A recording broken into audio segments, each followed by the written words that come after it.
laboratory, hostel, sports, healthcare. We have a skill development center. Then we have a global collaborations. We have a signed MOU with many universities, reputed universities with the USA. We have a collaboration with the Boston University, signed MOU with the Hungary for the psychology. And then our research, various research projects, policies, research journals, research vision and mission, and so on. So these are just some of the overviews where you can go and see that how excellent work is done in this institution. I will just quickly take you my department because I'm so proud to be part of this team that where I'm working since you probably maybe you can recall that I joined this institution in 2007 when I was working with Stefania in Italy. So myself and Stefania talked about this opportunity of joining here, and then I flew to India for the interview for the same. So I'm taking you to this my favorite place, my favorite department, which really holds us back. So I cannot travel to Italy anymore for 3 months and so on. But we can send our students, as we have talked earlier, that we can send our students for the projects and so on.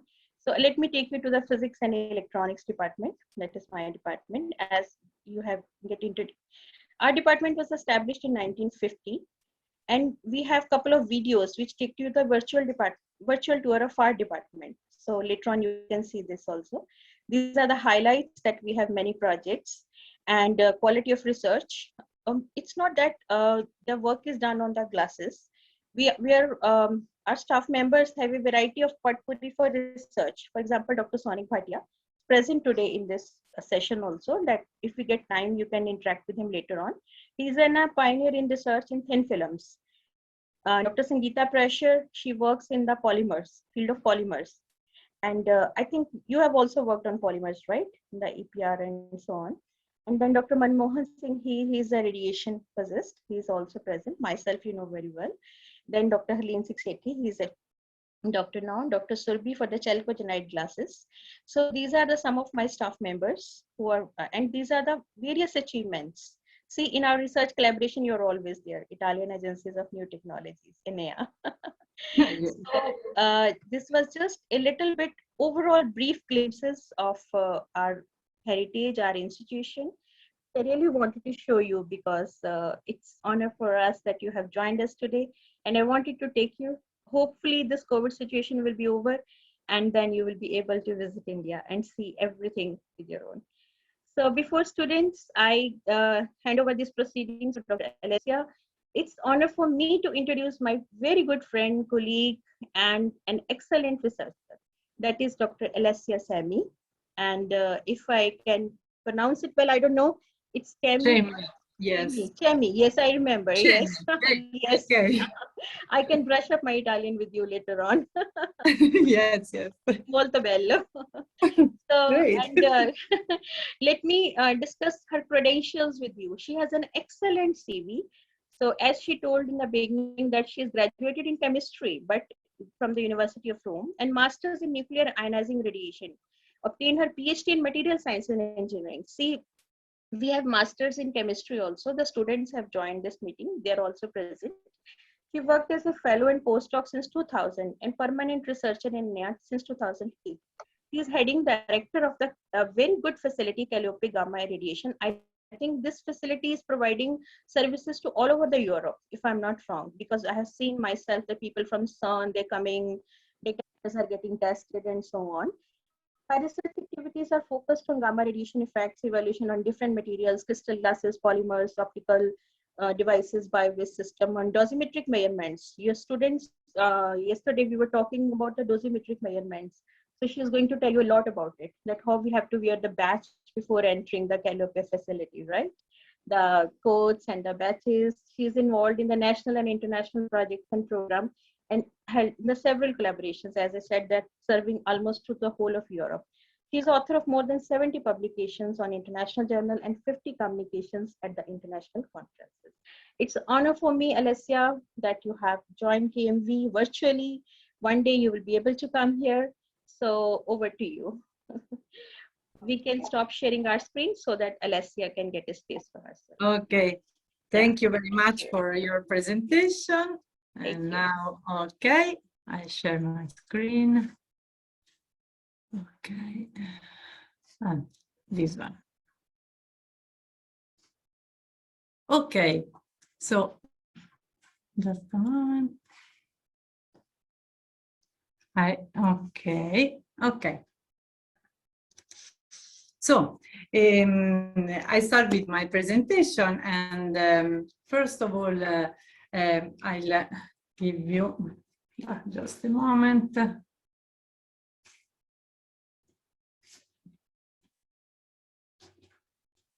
Okay, I'll give you just before an overview of our institution, and I'll describe by also showing you some picture our plant, and then I'll guide you in our virtual visit, and then in the second part of the presentation, I would just to give you an overview of our activities.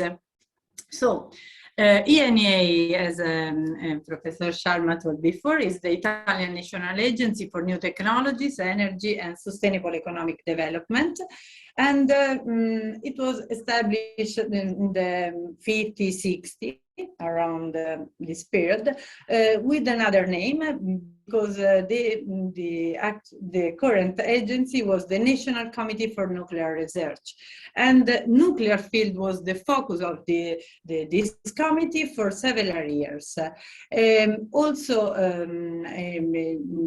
around the 80s, the committee changed the name in ENEA, and the activities also around in the late of 80s and in the 90s was focused not only on nuclear activities, because in Italy is not allowed also now to use nuclear power for energy, for example, but just for the activities at ENEA was focused just on monitoring of radiation, and the interest was focused now on energy, environment, new technologies. And some years ago, in 2009, ENEA became the Italian National Agency for New Technologies, Energy and Sustainable Economic Development. The field of interest now are very, very, as you can see here, very different and spread in different fields. So starting from renewable sources to biotechnologies and so on, ICT, and of course, nuclear fusion and fission. And we have in Italy 12 research centers and a little bit less than 3,000 employees.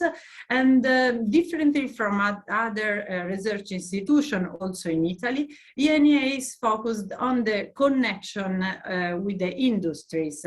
So we perform different activities, but also giving our technological support for also for private institution. And we work, of course, also in research field in the framework of private and public integrated partnership.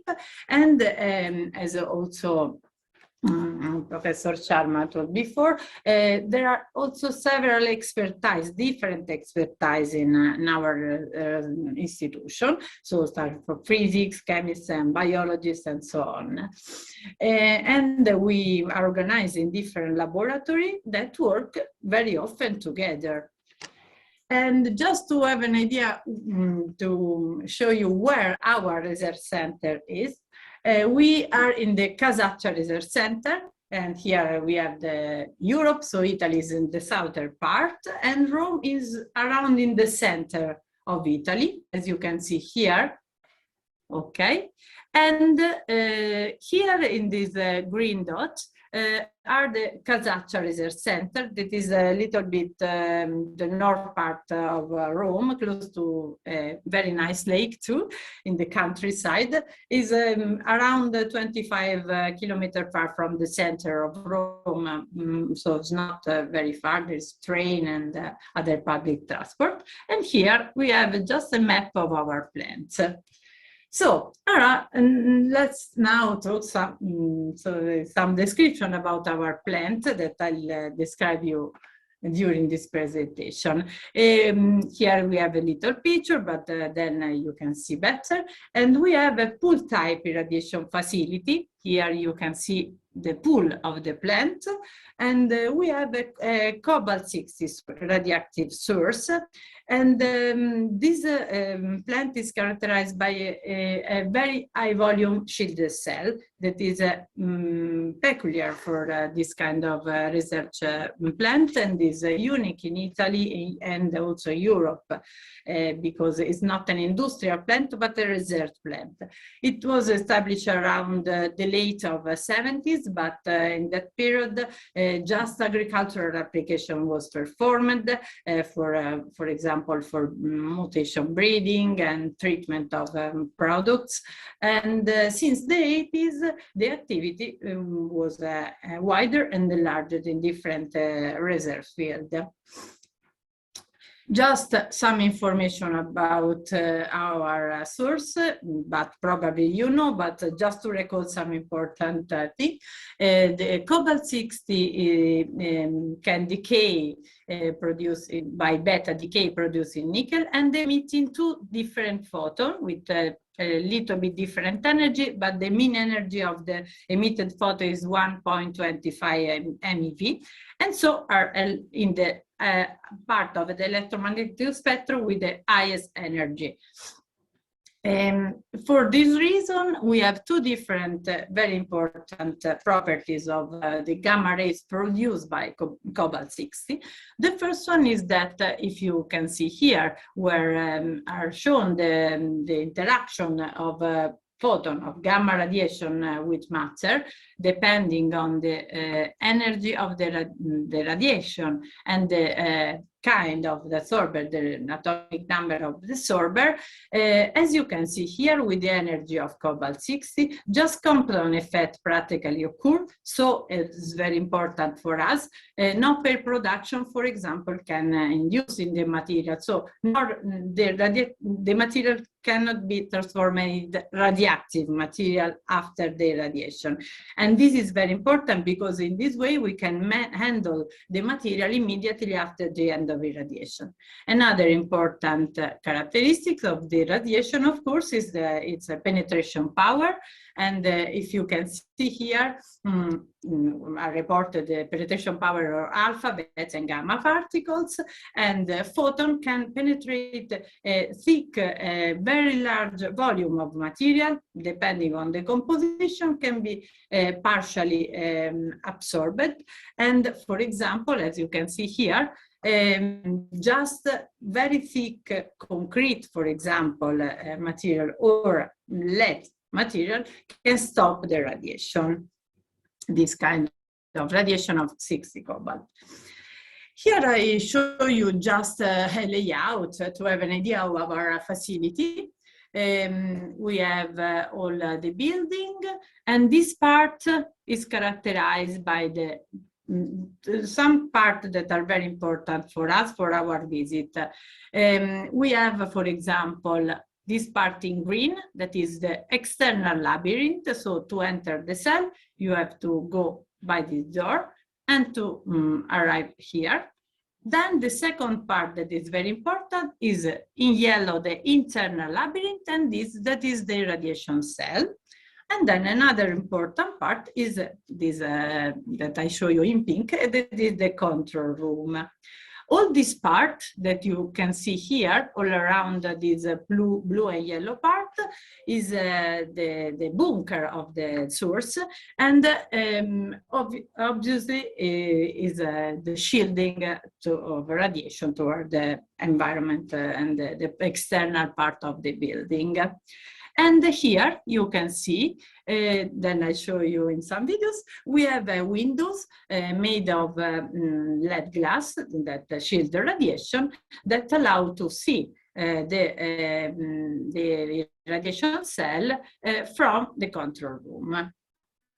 Another information that I want to share with you is that, as probably Professor Sharma remember, before, so since 2018, we are a cylindrical rack with 48 Cobalt-60 pencil. And here you can see, for example, the images of this source at the bottom of the pool of course, filled with 8 meters of water, that is the biological shielding of radiation, and with the Cherenkov effect, that is this blue light that you can see here. But some years ago, in this year, we upload new sources at our plant, because the activities was really very low, and we modify also the configuration of the source rack, that now is a plain rack with an active area of around 75 per 41 centimeter, as you can see here. And here I show also, I reported some of the characteristics of the facility before and after this modification. Okay, now I would to focus your attention that now we have practically a dose rate that reach around 10 kilograms per hour, so it's very high. And then now I show you just some pictures, some also equipment, and ancillary equipment that we have in our plant. For example, we have, of course, different movable sample holder, because in our plant, as I describe you later, we can perform several irradiation at the same time due to the large volume of the irradiation cell. Then sometimes we have also to use some rotating platform that is necessary to obtain a uniform distribution of the absorbed dose inside a very big material, for example, in components.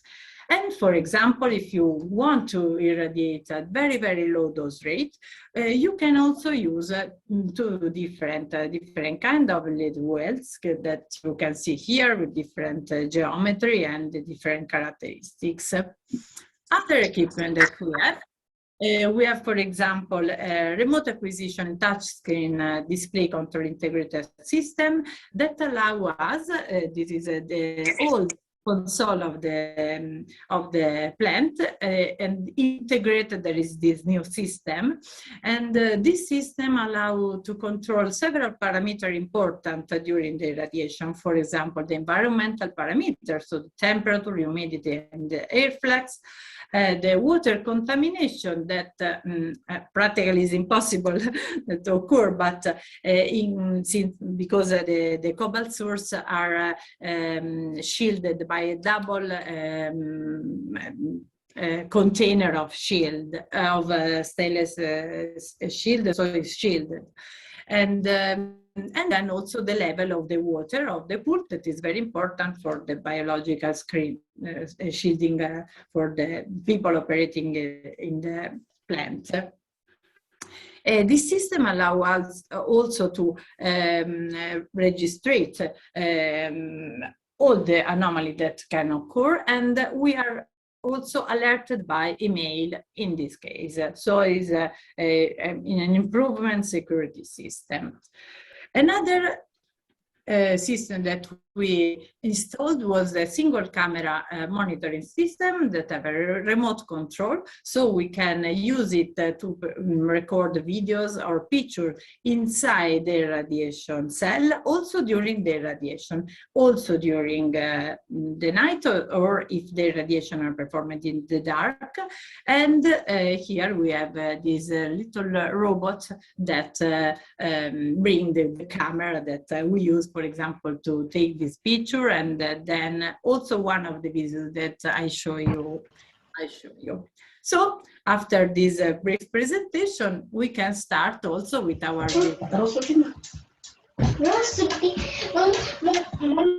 I'll show you 4 videos in particular. The first one is related to the first part of the plant.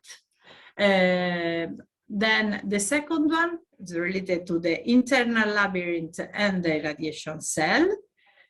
The third one on the control room. And the last one is recorded by this video camera, and you can see directly the up and down of the source. So I would start with the first one.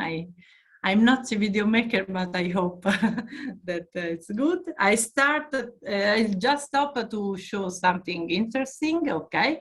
This is the first part of the labyrinth. And here, yes, this instrument in blue that you can see is to check the contamination of the water. Wait, Alessia, we cannot see the video playing. Can you please click again? Okay. Otherwise,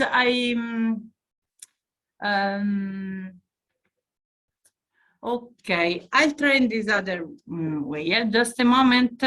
Yeah. Yes. Maybe you can click again, or you can play from the system separately. I'll try. Yeah. Okay, I'll try again. Prova. Yes. Otherwise, I'll take that. Now you can see it. No. Okay, okay. I'll do it another way. Okay. This is a normal. Yeah, sometimes it doesn't pick it up from the like. Yes, yes. Just a moment. Videos. Okay. Consult external labyrinth. Now you see it. No, you have to share the screen. Yes. Share Just a moment.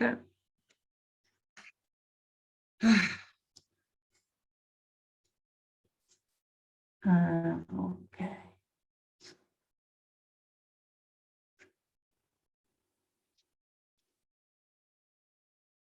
Okay, I'll try. Yeah. Yes, you can play directly from it. Now Yes, you can see. But okay. We can see the file, but play it. Play it. No. Just double click on it, then it will start playing. No, because just a moment. Now I'll try again. It has to share sound from. Yes, because I have. Let's try in this way. Yeah, click it. Yeah, now. Wait. No, it's not. It might be playing down on your player. Just check on the bottom icons. It's playing somewhere. Not good now. We cannot see. Anybody can see, or only I can't see? No, we are not able to see it. Okay, just a moment. I'll try again. You just play it. Yeah, you just play it. Just play it, give a pause, then share it. Yeah, just maybe right click. Alessia, do the right click. I try again. Yeah. Yes. But probably in this way. Do the right click and play. No. Wait. Do the right click. Right click from your mouse. Yeah, go here. Then on the external right click. No. Just a moment. Maybe you have to play it, minimize it, then start sharing the screen. I try to minimize. Yes. No, yes. Okay. Yeah. I'm just sorry, but I can just rewind it. Rewind it. Okay. So this is the part for the. No, just rewind it because it started already. Just put this and at the beginning. No, okay. Okay. You see. Yes, I can see the. Okay. Okay. This is the part of the external labyrinth. Entrance, yes. Okay, the entrance, yes. And you can see here on the left side the system for the contamination checking of the facility. And this is the part of the water treatment, for example, and for okay, I'll try just, okay, for the treatment of the water pool, that is deionized water. And now this video, I think, is stopping. Yes, and I start with another one. I just want to, okay. Okay, now I'll try. Okay, now is the second part of the visit. This part is the internal labyrinth. As you can see, I stopped just a moment. Here we have, for example, a specific position required for a very, very difficult irradiation to perform because it's for space application. And we have a part of this device that must be completely shielded and another part irradiated, but it at very low dose rate, so it's not very easy to do, but we are working on this. And you follow, yes, the way, the path, and now behind the corner, okay, just a moment, we have the irradiation cell. You can see here, and we have the pool. Okay, I stop just a moment. Here we have the pool, and 8 meter height, filled with water, and we use this platform that is better also, you can better also later, to positioning the sample very close to radiation source, so we can reach very, very high dose rate. And now you can see also here different sample holder, as I showed you before. For example, this one that is the same of the picture, and the other one. And also, for example, behind this colleague, we have the LED. And here, for example, we use this position behind this double wall made of LED bricks for the radiation of electronic components, as I show you later, for at very precise dose rate conditions. We have a very high activity of the source, so we have to shield a lot of position. Here we have one of the LED that you saw before. And here, for example, my colleague are positioning some of the sample, and now, just a moment, you will see better also the platform for the positioning of the source. I'm sorry for the video, but yes, it's handmade with the mobile phone. No, okay. It's excellent. It's really excellent. Okay. This part is, through this part, the source will be, we pass for the irradiation. Then in another video, you'll see it. And now I'll try also to show you the Cherenkov effect at the bottom of the pool. That is easy to see here. Okay, here you can see our plain rack with the 25 Cobalt 60 pencils source, and we have the blue light as, okay, just a moment, okay. We have our source there at the bottom of the pool. Okay, and yes, I think that is practically quite finished. Okay, it's also very, very nice and very shining because of the activity of the source. Now, I show you the other part of the irradiation cell. Here is the name of our facility, the other LED well. And on the ceiling now, just a moment. Okay, you can see this trapdoor that is used when you have to upload the new sources or remove the old one, because through this door, there is, with an overcrave, a specific container, very shielded, and the transport container for the source are moved. Okay, and yes, so okay. And here you can see also on the ceiling a blue rail that was very, very old, and it was used for the irradiation of agricultural products in the 60s. So it's very, very old, but we don't use it now. But we use this other rail, the gray rail, and here for the camera that I showed you before. Here, for example, you can see the robot remotely controlled camera, as you saw also in the picture. You see, is 22 meters long, the wave. Okay, and so this is the second videos. And now I show you the third one.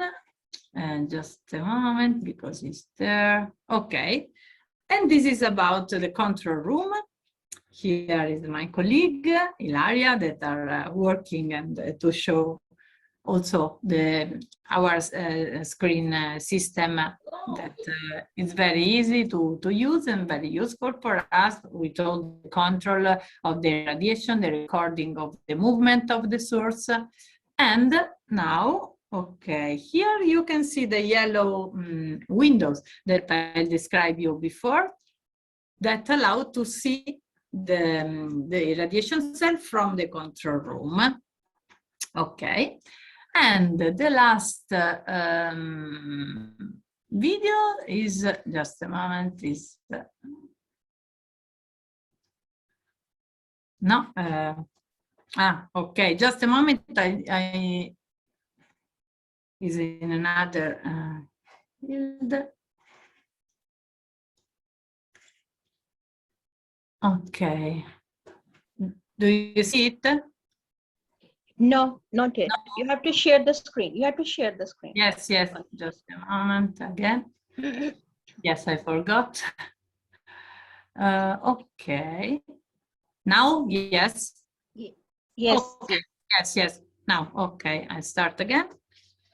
And this is recorded by the remotely controlled camera, video camera.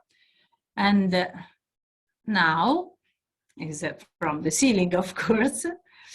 And you can see now the up and down of the source by inside cell view, just with this remote camera, of course. Okay, okay, you can see here the rack that is quite in the irradiation position. And in this case, you can see that all the irradiation cell is irradiated. So you can position the sample in any position that you need. And now we have just show how it works, because due to the high level of activity and the radiation of the source, now this electronic instrument can be damaged. So we use it just for some short period. Okay, so I share the other again. Okay, just a moment. I share the presentation now.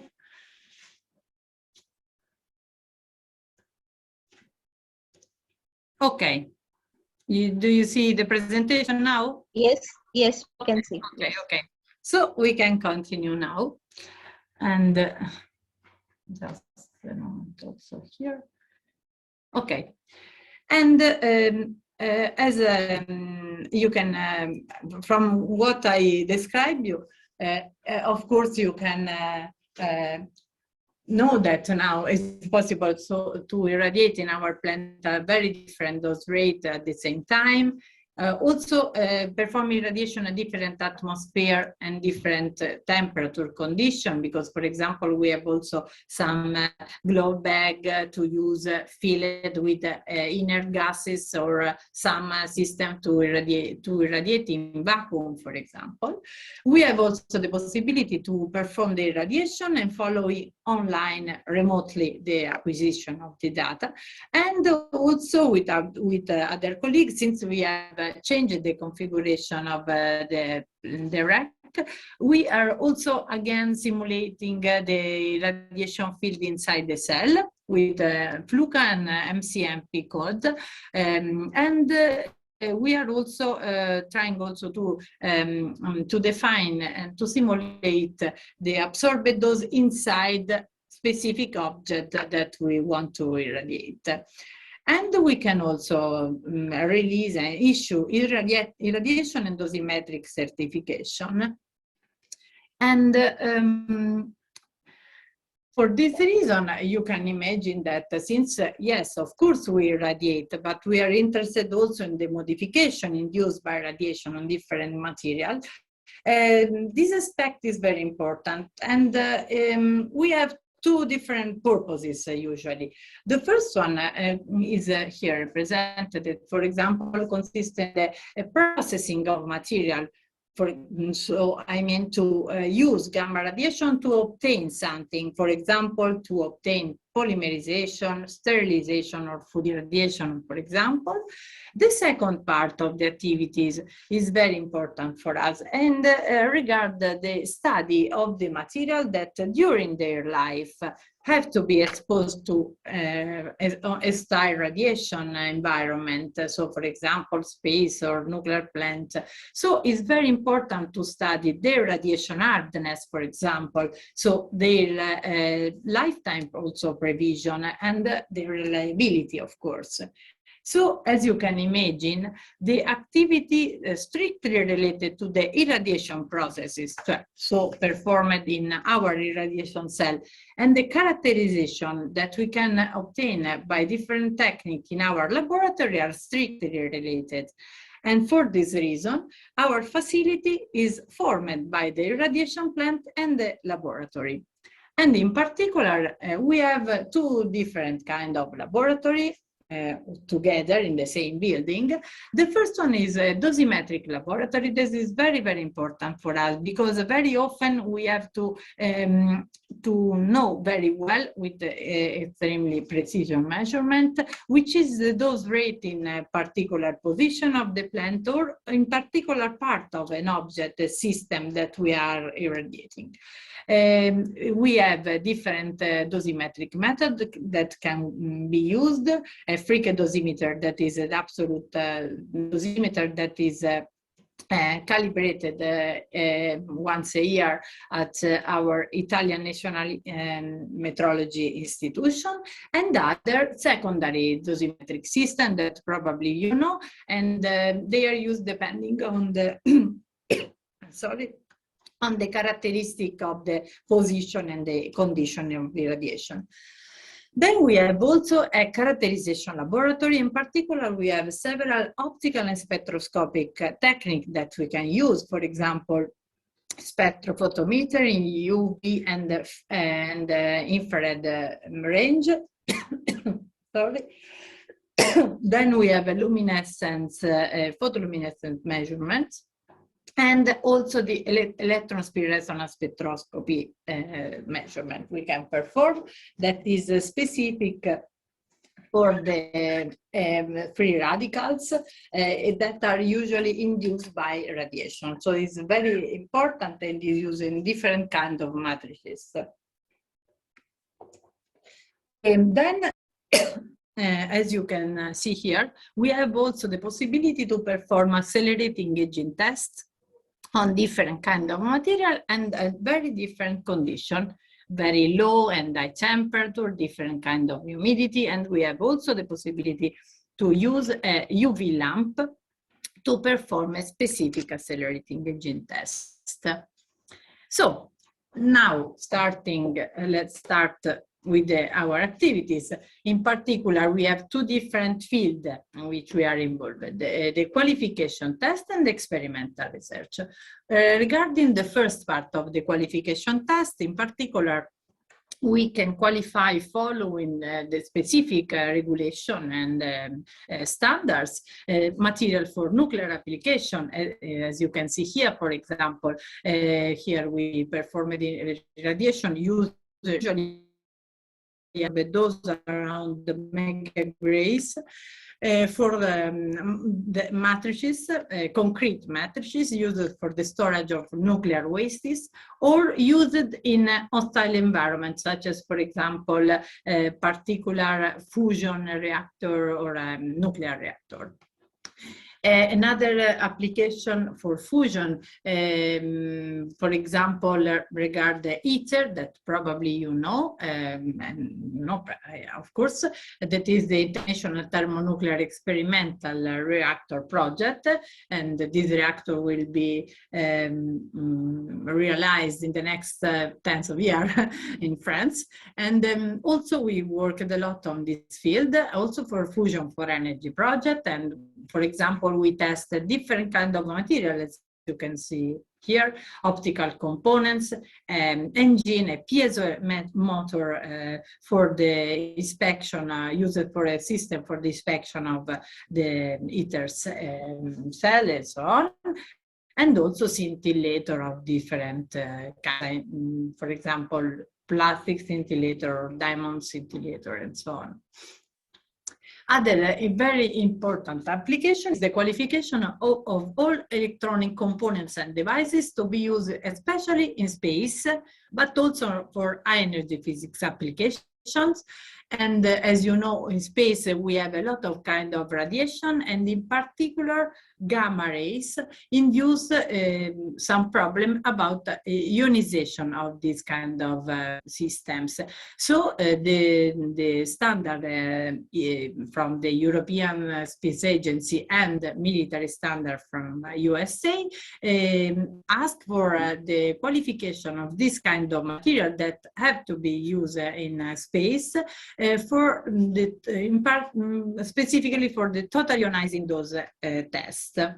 And about this aspect, our plant, together with some other plant of ENEA, is suggested for the Italian Space Agency and the European Space Agencies for the qualification in space, for space, of different materials. So we are part of this ASIF program.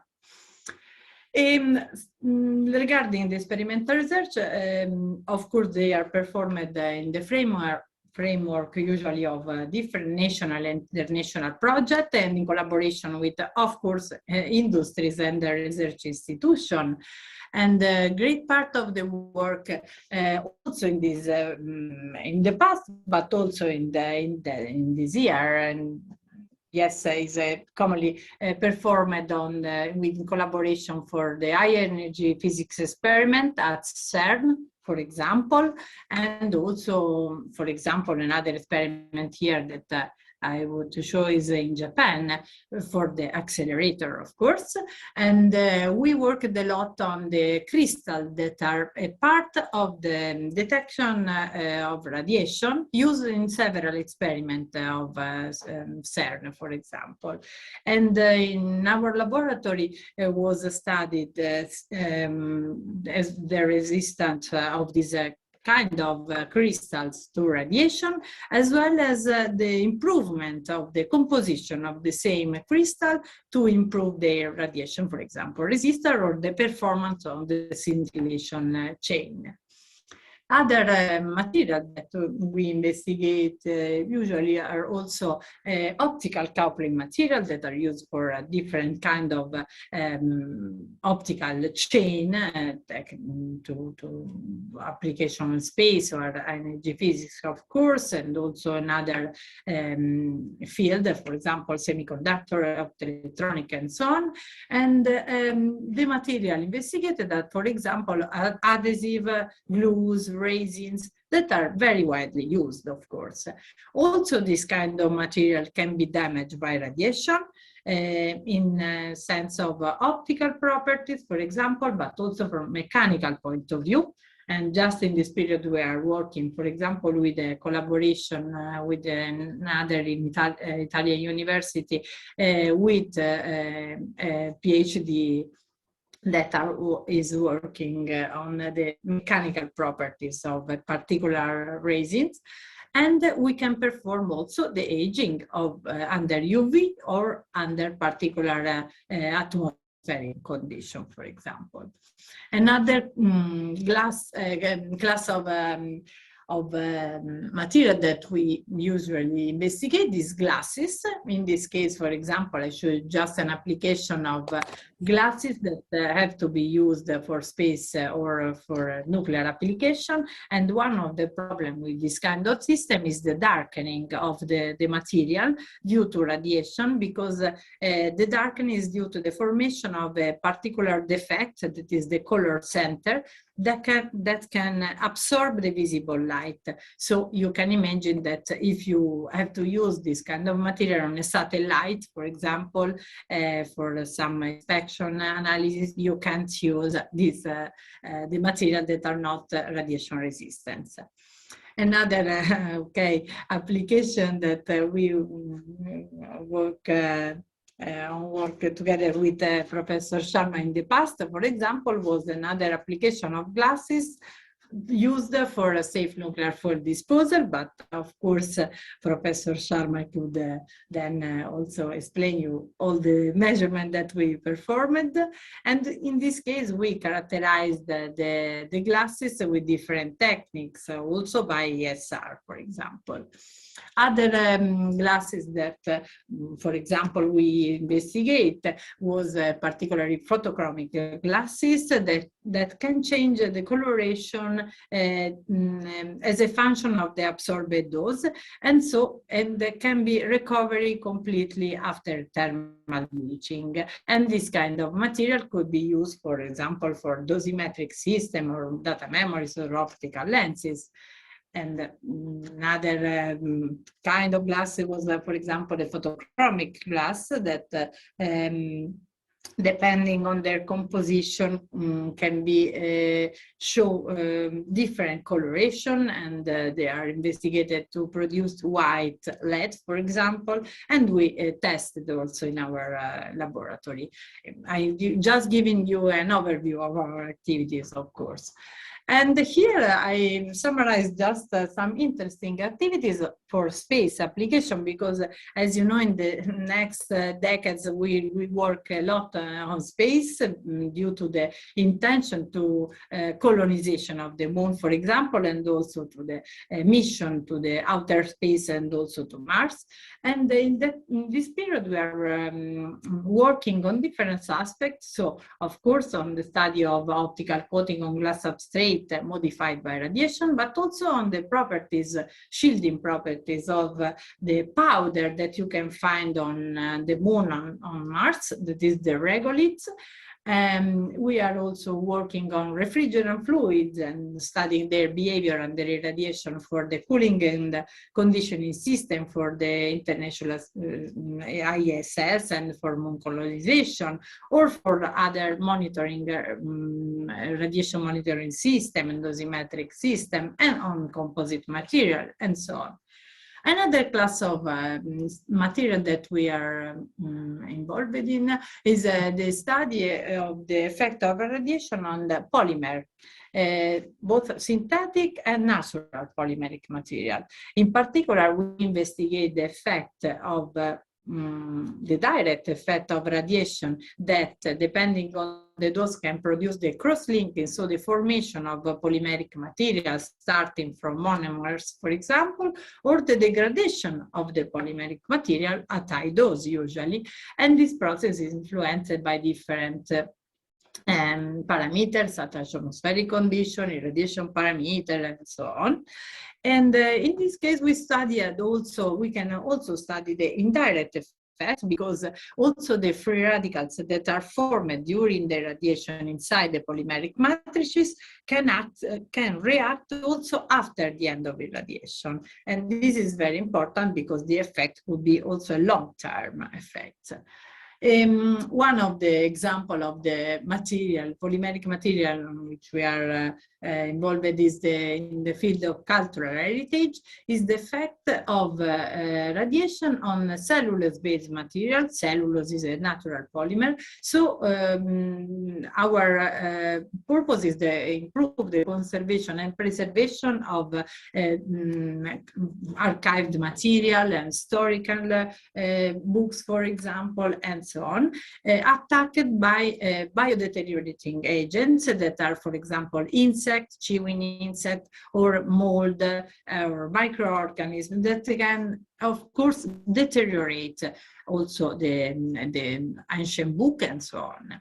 And by gamma radiation, it's possible to stop this degrading process without damaging the material. But is also for this, in this case, it's very important to choose the exact irradiation condition, and so we are working on this aspect. Another polymer that we are working in the last period is biopolymers. In particular, we produced edible film for food packaging made of protein and saccharide, in particular using rice protein. And this is very important also for the waste reduction, of course, and also for application in space. And finally, just other two different applications for the use of radiation to improve the reinforcement of the tires using carbon-based material, for example, carbon black in this case, or the irradiation of carbon black before the deposition of catalysts, usually platinum or palladium, on for polymer electrolyte fuel cells that are the system that produce energy. And other application in a completely different field are in the related to agriculture and environment. And we work together with other colleagues, for example, on the SET technique, that is the sterile insect technique, that is a biological control of pest insect that can damage very heavily also. For example, here we have an images of palm tree completely destroyed by this insect. And by radiation it's possible to control and reduce the population of these pests. Other treatment of agricultural products regard, for example, some irradiation, low dose usually, for mutation breeding to obtain a variety of high resistance, and that can also adapted to the climate changes, for example, in some part of the world, and also for phytosanitary treatment that is like a quarantine that ensure the safe of the food that can we also use after the harvesting of the vegetable or fruit. And here just two other applications which we used also the electron speed resonance spectroscopy, and one was, for example, the dating of some particular coral from Barbados Island that was used for with the gamma rays. The radiation and the ESR was used to check and to measure their ages, and the food irradiation that, as you know, is suggested by FAO and the other international organizations to reduce waste and to ensure safety of the food. And by ESR is also possible to check if some food is irradiated or not.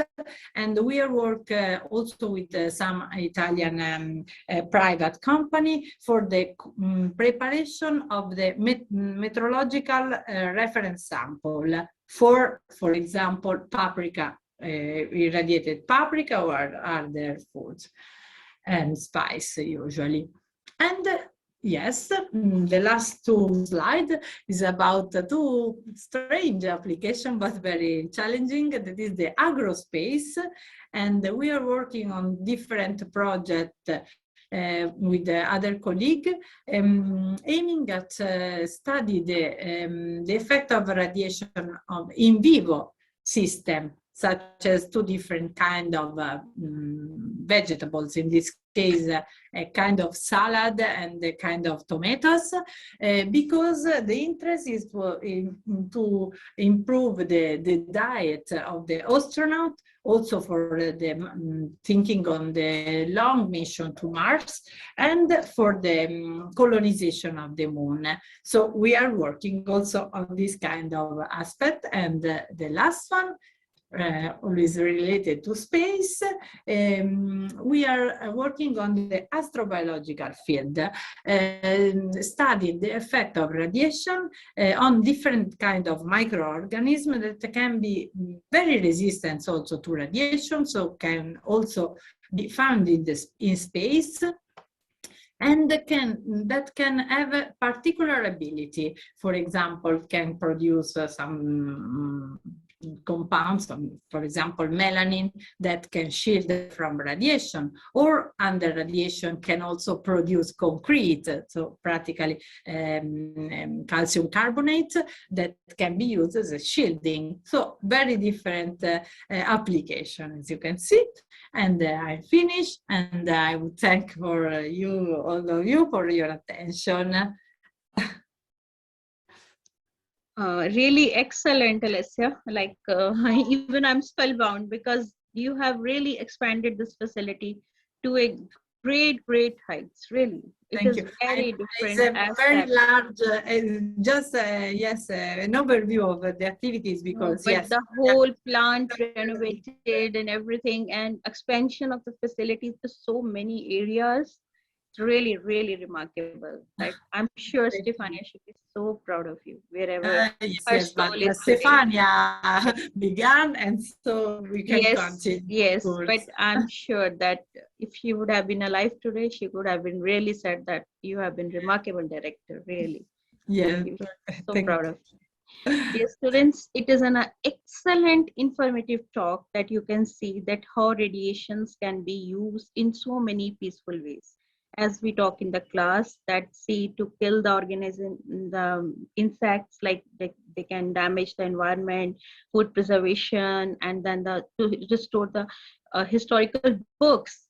Maybe because we told you that we are heritage college, we have many books. Yes, which we need to restore, because it has been part of, like, we have a complete historical section where the old books are stored. Yes, so, because very often also for pictures, condition of high humidity, they can easily damaged. Yes, exactly. So I'm sure students will be having many questions. So please don't feel hesitate. Otherwise, I have received some on my phone. I will start picking from them. Anybody from the audience, if they want to ask a question, please unmute themselves. Or otherwise, you can raise your hands and we will put you to the spotlight. Anybody from this? I can see someone. Okay, so then otherwise I've received some on my phone because they are sending me personally. So one student has asked that how often you change the water of the pool, and how you destroy, how you damage. It's not necessary. It's not necessary to change the water of the pool, because the system that we have can every day can treat the water. We have a filtering system and so on. So it's not necessary to change all the water. Also because there are several cubic meters, so yes, it's not possible to change it. So with the system, we always have very clean water and deionized water. There is just for the evaporation, of course, you can lose some water, but you have a refilling system, but the water also that you use for the refilling is treated before, so it's completely ionized and clean. Okay. So the second question was about the insects, like the insects who you sterilize them and then back to the system.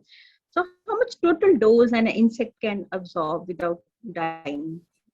It depends on the insect.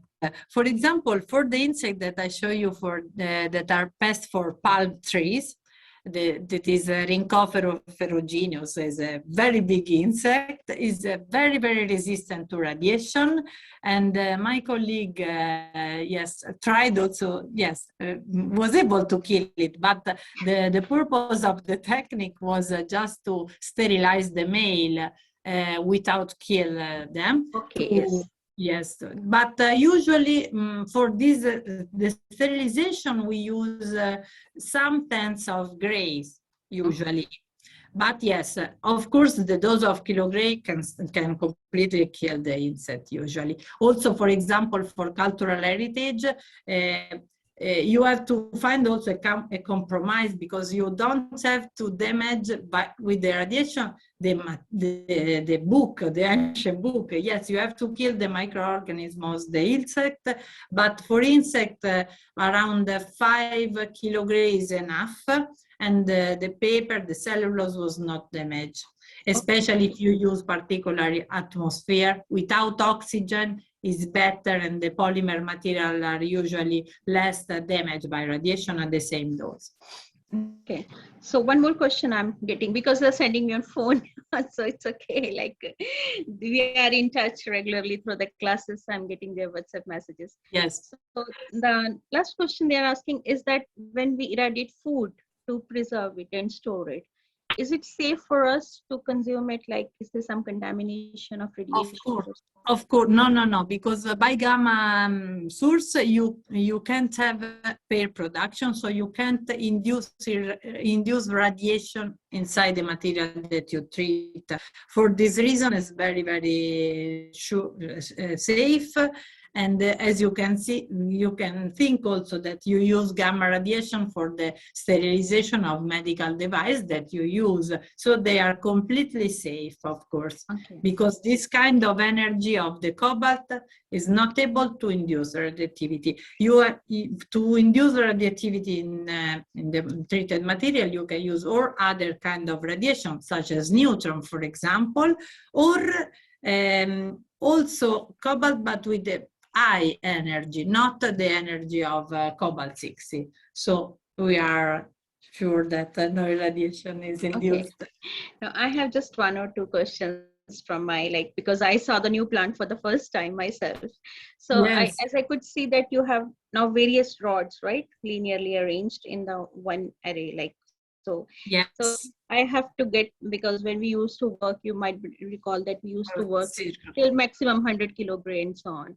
So if we decided to have some lower bit radiations, how you manage the rods? Do you pull out the source is the same. We use the shielding. For example, when you use also the wall of LED, is two line of LED, and in this way we reduce a lot of the radiation behind the shielding that we build.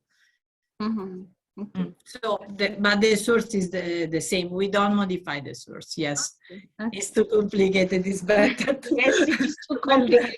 Suitable shielding. I was wondering where is that top, because to change the source, I never witnessed during my visits in all these years. It's very difficult. Very difficult. Yes, of course.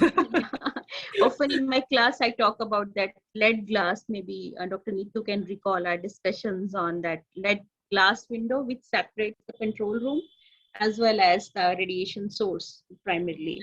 So that you can visualize it, and still the application of lead, it is so difficult to replace lead because because of the excellent shielding properties. Yes, it's the best material to be used for this kind of specific application.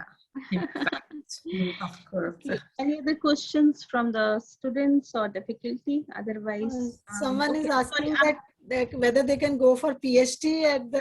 Yes. Can they do PhD with you? There is a question in the chat box. You can see how we can go for PhD in physics under you, ma'am. It should be you, but you is missing. For the PhD? Yes, for the PhD. How they can join? Usually we, if we have a project, we can organize a PhD paid, for example, by ENEA. But usually we work in collaboration with different university. Also, for example, in this period, one of the PhD student from the La Sapienza University of Rome is in our. Yes, because they can work at ENEA. They are host of our institution, but the PhD is from one of the university. Okay. For So example, this PhD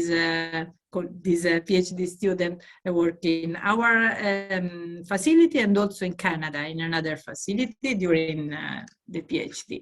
But Yeah. we can host PhD students. Just like Dr. Neetu, she worked like apart. She never came to ENEA, but she completed her PhD with all this work of alkyl borate and so on.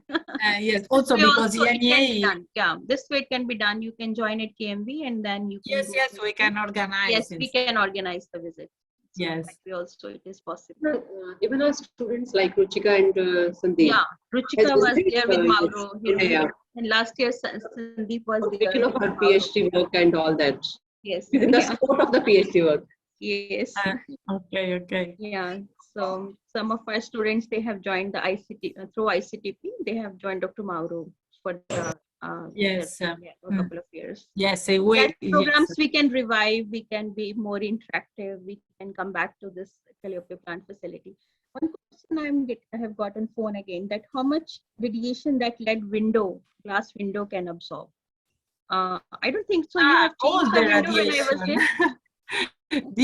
The windows that we have at the plant absorb all the radiation because otherwise we cannot stay in the control room during the radiation in the cell. It's the same glass, right? When I was. Is a five slice, like more than 10 centimeter of lead glass.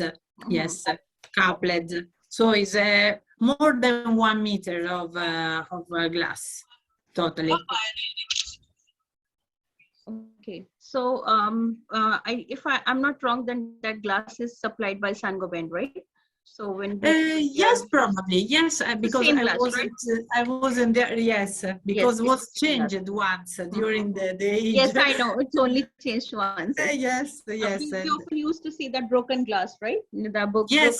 We have it, the broken windows in our before the internal. Yeah, in the hall there used to be broken windows. Yes, with the three ramification.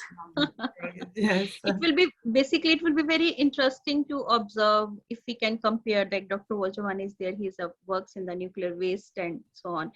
Dr. Ojovan, if we can calculate how much irradiation one broken window of the lead it has absorbed. It depends on the cracks that are there. We have the expert, yes. Yes, and then how, because totally environmental concern is to replace lead, but still the control windows and so on, like they have the lead. So it shouldn't be much increase because the cracks are not massive, so no one can pass his hand through. Yes. Yeah. Otherwise, it will be bad. Yeah. The small cracks will not add much. Okay. Anybody else wants to ask any question, or otherwise we can propose a vote of thanks, because I can see Alessia has got a little bit irritated throat and she managed with a cup of coffee on her side. Coffee, which I missed really very badly. Yes. No more. So for this, I can request my head of department, Mrs. Parminder Kaur, Chima, to please extend a formal vote of thanks to Dr. Alessia Cemmi for her really, really valuable time to us. To you. Thank you for the opportunity, and I hope that very, very soon we'll collaborate. Yeah. Thank you, Gopi. Thank you very much. I, Parminder Chima, on behalf of Kanya Mahavidyalaya and PG Department of Physics, would like to extend our heartfelt thanks to our resource person, Dr. Alessia Cemmi from Italian National Agency for New Technologies, Italy, for sparing her valuable time to interact with our students. It indeed was a golden opportunity for faculty as well as for students to explore such a high-tech lab with such vast applications, which we could only dream of while sitting in India. It was a lovely interaction with a lovely person with such high credentials. Indeed, an excellent exposure for all of us. I also thank Dr. Michael Ojovan and Dr. Alex to join us. Thank you so much, sir. We are also thankful to our worthy ma'am principal to provide us these opportunities where even sky is not the limit. I would like to also thank my colleague, Dr. Gopi Sharma, who has taken this initiative and provided us this flavor of international research and labs. Thank you all, and bye-bye till we meet again. Thank you so much. Grazie, grazie Alessia, grazie mille. Grazie, Gopi. Ciao. Ciao. Thank you, students, Bye. for your interaction. Thank you, Dr. Rajavan. Thanks a lot. See you on 24th and 17th also, if you like. It will be spectroscopy. It will be in Raman spectroscopy. Thank you, guys. Arrivederci. Arrivederci, Alessia. Ciao, arrivederci. Arrivederci. Ciao. Ciao.